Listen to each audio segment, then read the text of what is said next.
Hey, good evening, fanatics of film. Just wanted to do a quick rundown here of a new show on Netflix, and my name is Joe, and I'm going to just quickly throw out a nice little suggestion for you. There's a new series that has hit Netflix from Warner Brothers Television called The Kominsky Method.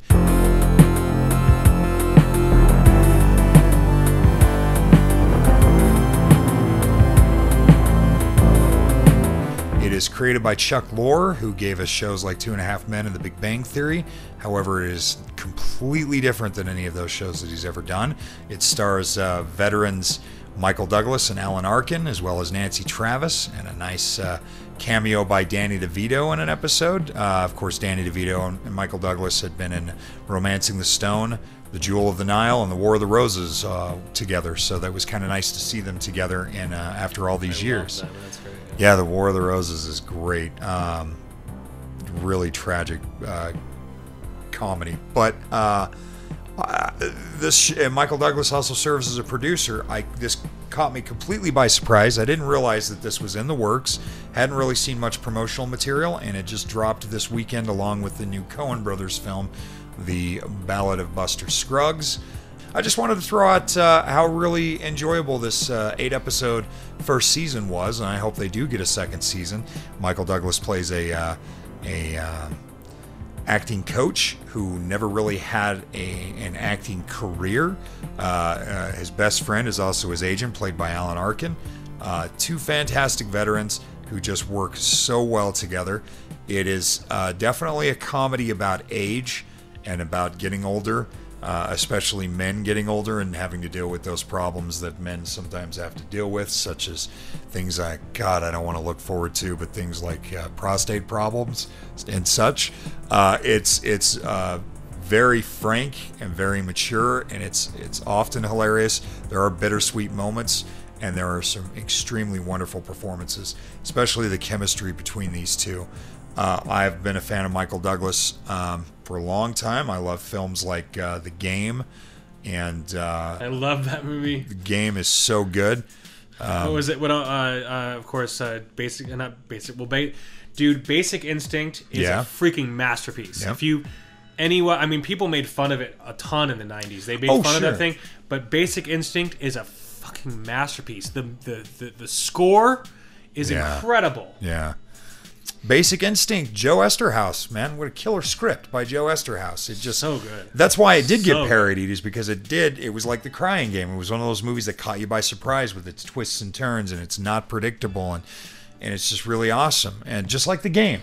And the only thing about The Game awesome. that's kind of sucks really is every time I watch The Game, I want to watch it again for the first time.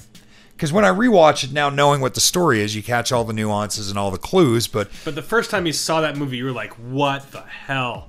I remember going, "Holy sh!" At the end, everybody. I mean, there are a lot of movies that are being made currently right now about that same type of thing. Apparently, there's one like where you're like it's like a Twitter or Instagram thing where they're on a feed and people are trying to copy that concept, and they're trying to, and it's not nearly, of course. But this was great because. I'm not going to spoil it. I'm sorry. But the ending was amazing. Well, and of course, we all love Michael Douglas. If you grew up in the 80s, you did love him in Romancing the Stone and The Jewel of the Nile, along with Kathleen Turner and Danny DeVito. But we also currently love him as Dr. Hank Pym. So it's kind of amazing to me that coming off such a successful film like Ant-Man and the Wasp, that he would be on a Netflix television series. I am going to throw out, though, my favorite role with Michael Douglas is Wonder Boys. It's interesting watching it now. It came out in 2000. It's a Curtis Hanson film who did L.A. Confidential, The River Wild, and 8 Mile.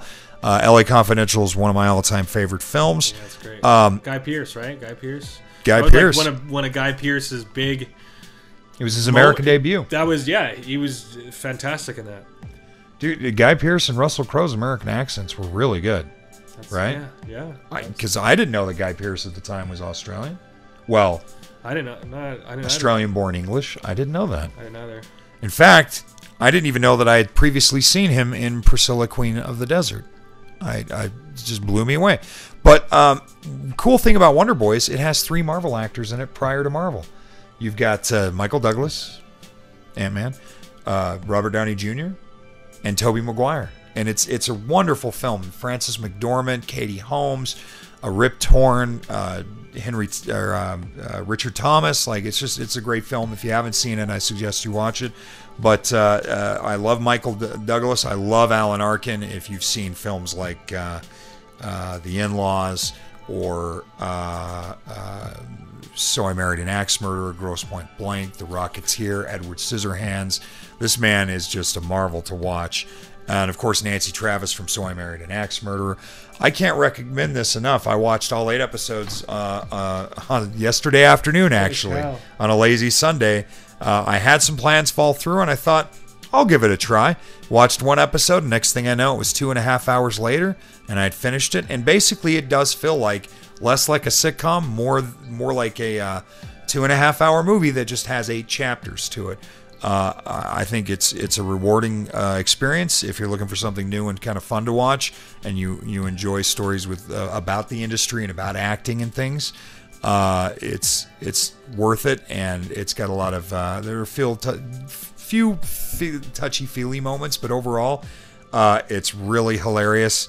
And I love watching these veterans, these old pros who just know how to do it. Yeah. So. I don't know. I'm going to recommend you check it out. Or your favorite Michael Douglas movie, what have you, because maybe you remember him from television. He started off on, not Streets of San Francisco, but one of those 70s cop shows as a young 20-something. So that'd be interesting. What's the Michael Douglas movie that he plays a judge, and there is an assassin who's killing people on motorcycles from a motorcycle, and it's in the 80s. Star Chamber. Okay. Yeah. I haven't thought about. Wow. I saw that years and years ago, Flashback. But it's been a while. I remember distinctly. Those are like moments in my life that I remember distinctly. And it's at the end, and there's like an assassin on a motorcycle. But the judges. The premise of the story is that these judges are, these people are getting off, and they're obviously guilty, but these people are getting away with murder, etc. And so the judges hire assassins to kill these people. Yeah. And so it's a very interesting story. Yeah. I don't remember how it ends though. Well, I haven't seen it in decades. Maybe we ought to rewatch. What's the name of that one again? The Star Chamber. Star Chamber. Maybe we ought to rewatch that. If any of you remember that film. Movie. I remember it being very cool. I also remember Michael Douglas in Coma, the film based on the book by Robin Cook that was directed by Michael Crichton, who would also become the author of Jurassic Park and Congo.